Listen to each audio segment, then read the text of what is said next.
What's up, Hoops fans? Welcome to another exclusive Latest Hoops basketball video packed full of awesome NBA content. Today we've got something a little different for you. We're sure many of you have seen the recent media coverage of former NBA player Delonte West and his battles with mental illness, homelessness, and drug addiction. Man, I walk down the street, the man approached me with a gun. Where's his gun at? I don't give a... The story is truly tragic, and it broke the heart of basketball fans around the world to see one of our beloved Hoopers struggling so badly.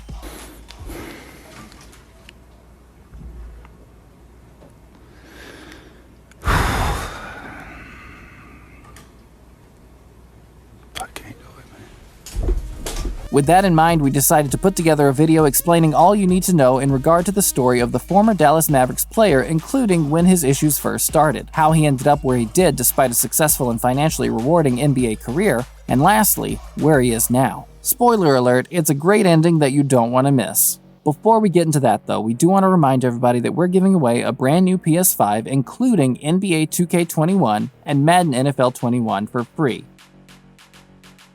All you need to do to enter is like this video and leave a comment letting us know what you thought about the video. Once you've done that, subscribe to the Latest Hoops YouTube channel and you're in. Be sure to have notifications for the channel turned on so you catch all of our upcoming videos, one of which will contain the announcement of our lucky winner.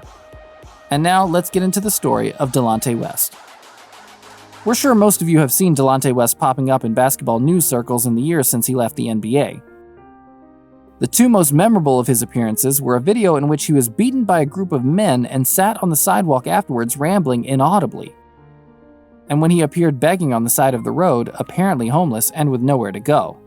Both of those videos would be truly heartbreaking for anyone to see regardless of who was in them. However, the fact that the man in question was a former NBA player loved by fans the world over for his stints in the Boston Celtics and Cleveland Cavaliers made it truly unbearable for basketball fans the world over. It will have come as a surprise to many NBA fans that someone who literally made millions throughout their career could end up in such a position. However, as far as Delonte West is concerned, the signs of instability were there well before he retired from basketball.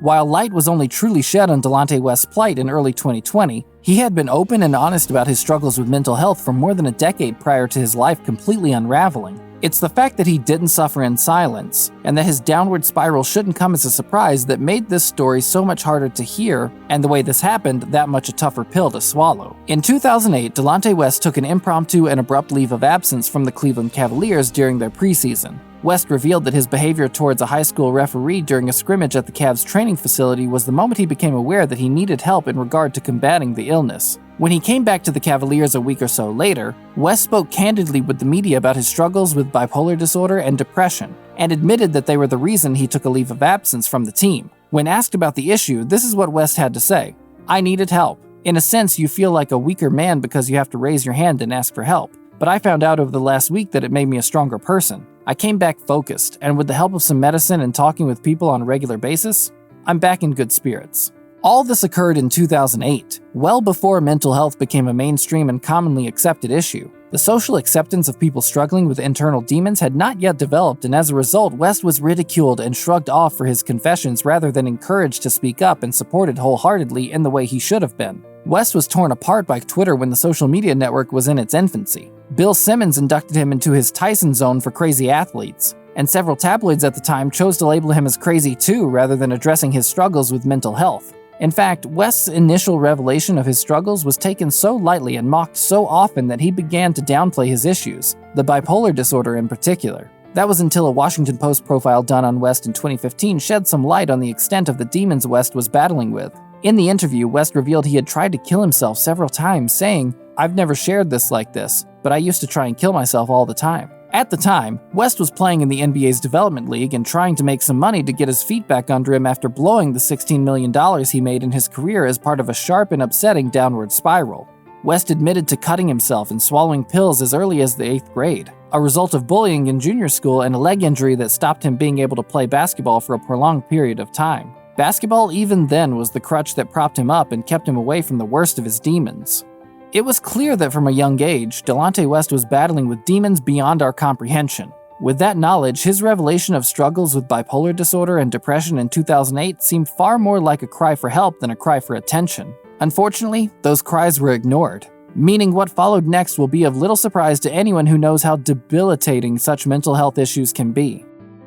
Man, and most of them are not on the court, you know? It has nothing to do with basketball. It's just my personality, and my mouth gets me in trouble at times, but you know, I haven't hurt anybody.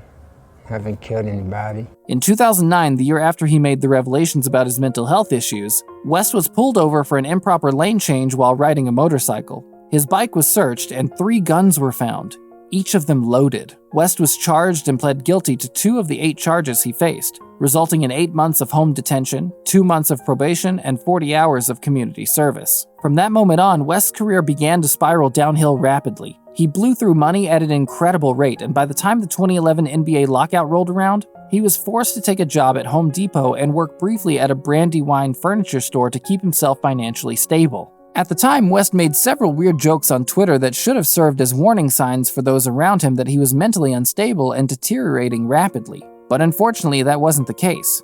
One of the tweets in question said, "Broke down in the ATM line, 25 cars behind me and I already reached my daily limit. I'm broke and my car's broke. Where's my therapist?" It appeared that Delonte West had managed to move through the dark period in his life and had a more positive outlook. He had brief stints with several professional basketball teams, including the Dallas Mavericks D-League affiliate, the Legends, as well as having brief stints in China, Turkey, and Puerto Rico. What really hurts is what people in the D-League Legends said about West at the time. Fred House, assistant coach for the Legends and West's former teammate, said, "It's amazing to see him now. He's more hungry, more driven to be here." Another assistant coach at the time, Travis Blakely, said, "He's NBA. That's where he belongs." Unfortunately, misconceptions and out of sight, out of mind has relegated him to our level. He hasn't been able to show people where he belongs. West also shrugged off the issue of bipolar disorder in the issue, admitting he was no longer taking medication for it and that it was probably overblown when he first announced it in 2008. His exact words were, "I'm bipolar, just like the rest of us in this world. So bipolar is defined as something sad happens, you're sad. Something happy happens, you're happy. I think pretty much everyone in the world is like that. Now there's different levels. How long do you stay sad? How long does it affect your behavior? How do you handle those emotions?" It's clear now, though, that West was just downplaying what was a very serious mental health issue that would cripple him in the years to come. After that player feature with the Washington Post, Delonte West disappeared from the media altogether until the first of the horrible videos involving West surfaced. The video saw West assaulted in the middle of the street, after which a second video is shown in which he sits on the sidewalk and babbles inaudibly to the person filming the video, who happens to be a police officer who has handcuffed West. It was clear from the second video in particular that West was not right mentally, and several people across the league expressed concern for the health of the former NBA player. West's former St. Joseph coach shared a tweet from Jameer Nelson and said in the caption, "We are reaching out to our basketball network to get the professional help Delonte needs. This is so very painful. I'm sick to my stomach right now seeing the videos of Delonte. To answer everybody that's reaching out to me about his situation, all we can do is pray for him and his family and hope that he seeks the proper help. I'm not sure what exactly is going on with D. West, but he knows I'm in his corner and will help him get through this. Yes, I've spoken to him over the past several months, just trying to be there for him as a friend." Since the video surfaced, it has become apparent that West was unable to get the help he needed on his own. Fortunately for him, there are some really good people in the NBA, one of which is Dallas Mavericks owner Mark Cuban. When Cuban became aware of the videos, he stepped in and took Delonte West off the street. The Mavericks owner picked Delonte West up at a petrol station and offered to pay for his rehab treatment. Then, true to his word, Cuban funded West's time in a private rehabilitation clinic while the former NBA player overcame his drug addiction and took the steps necessary to adequately protect his mental health. Since being admitted to the rehabilitation center, Delonte West has made great strides on the road to recovery, and it was recently revealed that he has been offered and subsequently accepted a job at the very same clinic he was put in to recover. It's likely that West still has a long way to go, and it's tragic that he ever ended up in such a dark place at all. However, it certainly warms our heart to know that Mark Cuban stepped in and helped out a man in need. We may not all be Mavericks fans, but you have to love a bit of humanity and common decency regardless of who your NBA team is. Good on you, Mark Cuban. Good on you. He's making progress. I just hope he stays with it. You know, the first couple of weeks are tough, but I going through rehab and dealing with addiction, that's not easy, and dealing with mental illness, that's not easy. And so I hope he fights his way through it. There you have it, Hoops fans, the tragic but ultimately uplifting story of Delonte West. A man who went from making millions to the side of the street and back to a stable life again. One of the first to be openly vocal about struggling with mental health, and a perfect testament to what happens if we don't take people who speak up about such things seriously. Thanks for watching another exclusive Latest Hoops video. Be sure to like the video, leave a comment, and subscribe to the Latest Hoops channel for your chance to win that PlayStation 5. And turn on notifications so you don't miss any of our awesome upcoming content dropping regularly right here on Latest Hoops. We'll see you soon, NBA junkies. Until then, keep shooting your shot.